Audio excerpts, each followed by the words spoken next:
তো এই যে ইন্টার স্কুটিটা বন্ধুরা ধোয়া হচ্ছে, এটা ফুল সার্ভিস কাজ করার জন্য কিন্তু ওয়াশ করা হচ্ছে।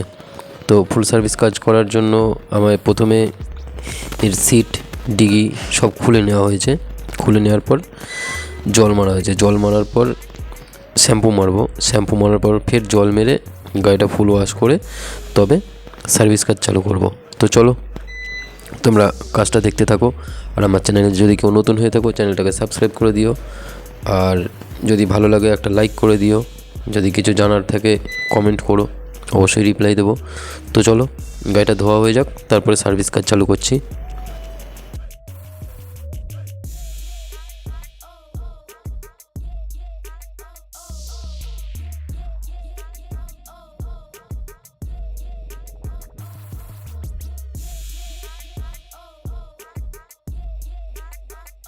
তো এই যে আমার কিন্তু গাড়িটা ধোয়া ওয়াশ কমপ্লিট হয়ে গেছে সার্ভিস কাজের। তো এইবার আমি পেছনের চাকা দিয়ে চালু করছি। পেছনের চাকার যে ব্রেক শু আছে, ব্রেক ড্রাম আছে, এগুলো সব হাওয়া মেরে পরিষ্কার করব। পরিষ্কার করার পরে তবে কিন্তু পেছনের চাকাটা সিরিজ দিয়ে, পেছনের চাকার ড্রামটা সিরিজ দিয়ে ঘষে তবে কিন্তু চাকাটা ফিটিং করব। তো চলো পেছনের চাকার কাজটা তোমাদের দেখাই ডিটেলসে। এই দেখো, এই যে জল মারা হয়েছে পেছনের ড্রামের মধ্যে কিন্তু পুরো ব্রেকের যে কার্বন আর জল দুটোই লেগে রয়েছে।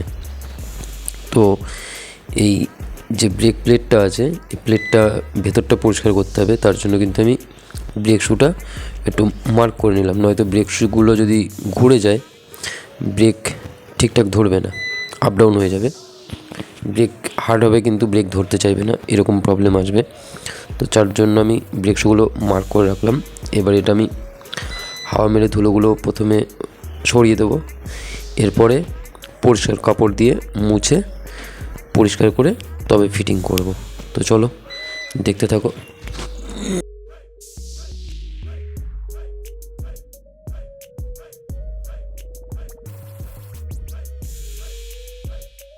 দেখতেই পারলে আমি কিন্তু প্রথমে হাওয়া মেরে নিয়েছি ব্রেক ড্রামটার ভেতরে। তাতে কী হয়েছে, ব্রেকের ড্রামের ভেতরে যে ধুলোগুলো ছিল, ধুলোগুলো সব পরিষ্কার হয়ে গেছে। এইবারে আমি ভেজা কাপড় দিয়ে ব্রেক ড্রামের ভেতরটা ভালো করে পরিষ্কার করে দিলাম। এইবারে পরিষ্কার করার পরে এবারে কিন্তু আমি ফের শুকনো কাপড় দিয়ে মুছে দেবো। শুকনো কাপড় দিয়ে মোছার পরে খানিক বাদে ড্রামটা ঘষে দেবো শিস কাগজ দিয়ে। এতে কী হবে, ব্রেকটা ভালো ধরবে। হয়তো প্রথমে একটু কম ধরবে, তারপরে ব্রেকটা ভালো ধরবে। আর এই দেখো শুগুলো কিন্তু জল কাপড় দিয়েই মুছে দিচ্ছি। এতে কী হলো, ব্রেক শুর যে ওপরের ধুলোবালি কার্বন যা ছিল সব ওয়াশ হয়ে গেল, প্লাস ব্রেকের অ্যাকশনটাও ভালো আসবে।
পেছনের চাকাটা কমপ্লিট হয়ে গেছে। পেছনের চাকাটা কমপ্লিট হয়ে যাওয়ার পর কিন্তু এবার আমি যে ফিল্টার আছে, ফিল্টার বক্সটা খুলছি। ফিল্টার বক্সটা খুলে ফিল্টারটা বার করব। ফিল্টারটা বার করে নিয়ে ফিল্টারটা একটু রোদে রাখবো। তাতে কী হবে, ফিল্টারটা যত একটু হিট হলে তো মানে যদি ভালো থাকে ফিল্টারটা, যদি একটু হিট হয় তাহলে কী হবে, ধুলোগুলো হাওয়া মারলে সুন্দর পরিষ্কার হয়ে যাবে। তো যে দেখতেই পাচ্ছ ফিল্টার বক্সের ভেতরটা কিন্তু পুরো ধুলোই ধুলো হয়ে রয়েছে, প্রচুর ধুলো। তো এইগুলো আমি কিন্তু শুকনো কাপড় দিয়ে সুন্দর করে মুছে পরিষ্কার করব। এ দেখো বুঝতেই পারছো ওপরে যে স্পঞ্জের গার্ডটা রয়েছে, ফিল্টার গার্ডটাতেও কত ধুলো ধরে রয়েছে। গার্ডটা যে স্পঞ্জের গার্ডটা আছে এটাকেও কিন্তু আমি জল দিয়ে ধুবো। ধোয়ার পরে রোদে শুকোবো। শুকোনোর পরে তবে এতে মোবিল দিয়ে তবে ফিটিং করব। তাতে কী হবে, যে এয়ার ফিল্টারটা আছে এয়ার ফিল্টারটা নোংরা কম হবে। যে ধুলোটা টানবে ফিল্টারটায় ওই যে স্পঞ্জটার মধ্যে মোবিল দেওয়া হবে, মোবিলটাতেই আগে ধুলোগুলো আটকে নেবে। তো চলো ফিল্টার বক্সটা পরিষ্কার করে নিই, তারপর ফিল্টারটা ঝাড়বো। ফিল্টারটা ঝেড়ে স্পঞ্জের ফিল্টার গার্ডটা ওটা জল দিয়ে পরিষ্কার করে তবে মোবিল দিয়ে তবে ফিটিং করব। তো চলো ফিল্টার বক্সটা পরিষ্কার করে নিই, তোমরা দেখতে থাকো।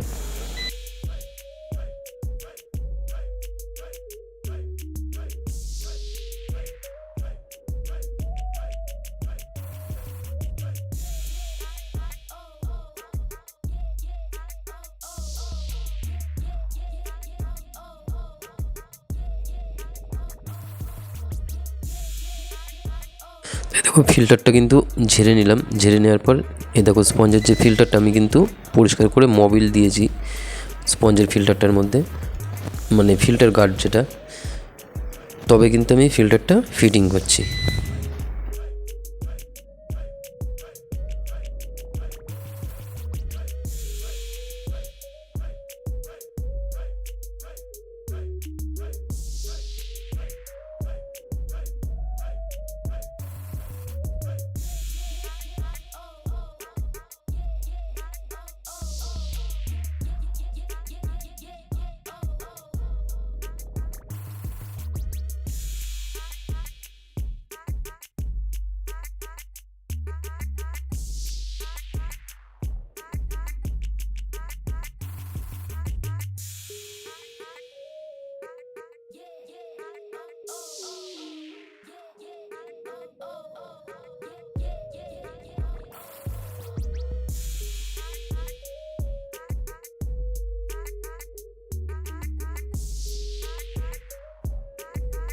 তো এইবারে কিন্তু আমি ক্লাচ কভারটা খুলছি। ক্লাচ কভারটা খুলে ক্লাচ কভারটা ফুল ওয়াশ করে নিই। দেখতেই পারবে ক্লাচ কভারটা খুললে যখন হাওয়া মারা হবে কত ধুলো রয়েছে এর মধ্যে, কারণ স্কুটির ক্লাচ কভারের ভেতরে ধুলো হবেই হবে, এটা মাস্ট। তো চলো ক্লাচ কভারটা সুন্দর করে পরিষ্কার করে নিই।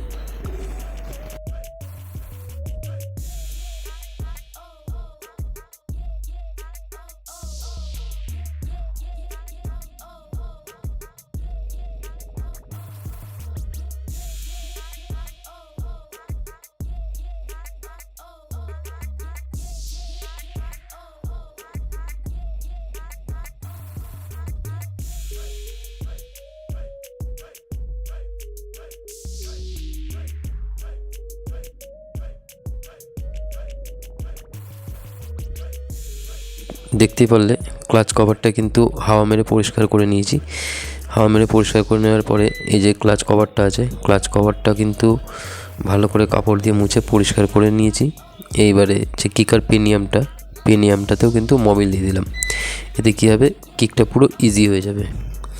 তো চলো ক্লাচের কাজ কমপ্লিট করা হলো, ক্লাচ কভারটা ফিটিং করে নিই।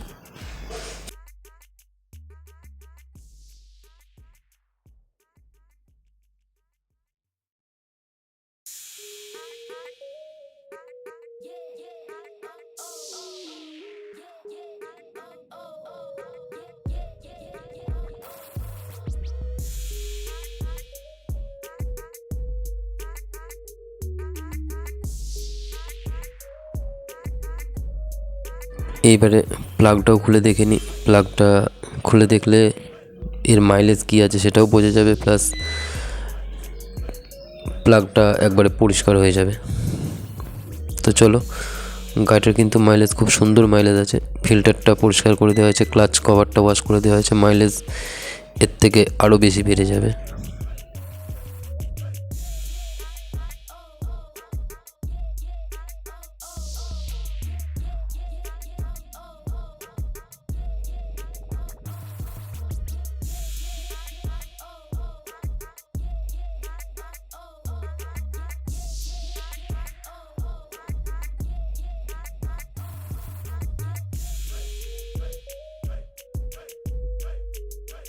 তো চলো, এইবারে সব কাজই তো করা হলো।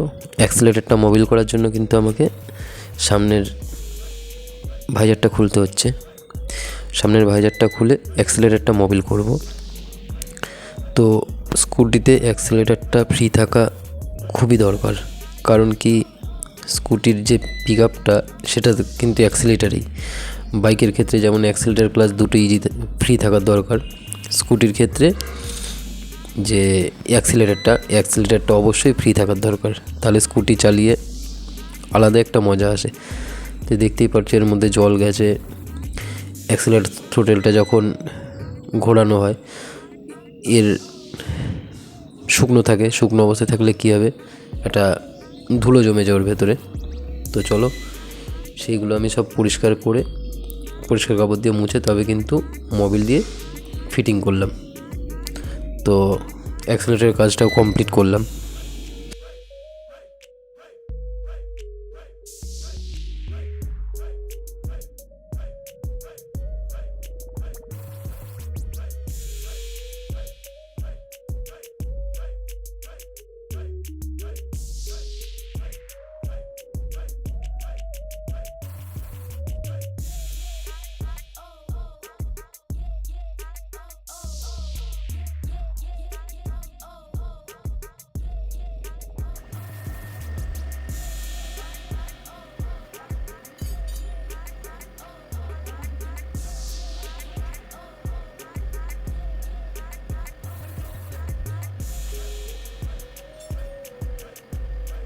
তো এবারে সামনের চাকার কাজ করব, তার জন্য চলে আসলাম সামনের চাকার ডিশে। তো ডিশটা খুলে নিই, ডিশের শুগুলো বার করে নিই। শুগুলো বার করার পরে যে ক্যালিপারটা আছে, ক্যালিপারটা গ্রিস করব। তো চলো, তার জন্য শুগুলো বার করে নিই। শুগুলো কিন্তু ওয়াশ করে, জল দিয়ে ওয়াশ করব, ওয়াশ করে তারপরেই ফিটিং করব। তো চলো, শুগুলো ওয়াশ করা হোক, আর এদিকে আমি ক্যালিপারটা গ্রিস করি। তো প্রতিটা সার্ভিস গাড়িতে ডিশের ক্যালিপারটা গ্রিস অবশ্যই করার দরকার। যে বুঝতেই পারছো ডিশের ক্যালিপারটা কতটা জ্যাম হয়ে রয়েছে। এটা কি হবে, এই যে আমি যদি সার্ভিস কাজে যদি এটা না খুলতাম, এটা কি হতো, কিন্তু জং পড়ে যেত। জং পড়ে যাওয়াতে আমি যদি এর পরের বার খুলতে যেতাম, যখন ডিশ প্যাডটা নষ্ট হয়ে যেত, তখন কিন্তু আমার আরও বেশি কষ্ট হতো, হয়তো খুলতেই যেত না। তার জন্যই ডিশের ক্যালিপারগুলো গ্রিস করে অবশ্যই গ্রিস করে দেওয়া দরকার।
তো ডিশের কাজটা কমপ্লিট করে নিয়েছি। এবারে কিন্তু আমি সামনের চাকাটা যে গ্রিস আছে, পুরনো গ্রিস, বিয়ারিংয়ের পুরনো গ্রিসগুলো বার করব। পুরনো গ্রিসগুলো বার করে নতুন করে গ্রিস করব। তো চলো আগে হামের গ্রিসগুলো বার করে নেওয়া যাক, তবে কিন্তু নতুন গ্রিস দিয়ে চাকার বিয়ারিংগুলো নতুন গ্রিস করব। গ্রিস করে তবে চাকাটা ফিটিং করব।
তো যে চাকাটা ফিটিং করে নিই, চাকাটা সামনের চাকা ফিটিং করা হয়ে গেলে তবে কিন্তু আমি মোবিলটা ড্রেন করা আছে, মোবিলটা ঢালবো, তাহলে আমার গাড়ির কাজ কমপ্লিট হয়ে যাবে। তারপরে সিট, ডিগি এগুলো সব লাগাবো, তাহলে গাড়ি পুরো ফিটিং হয়ে যাবে।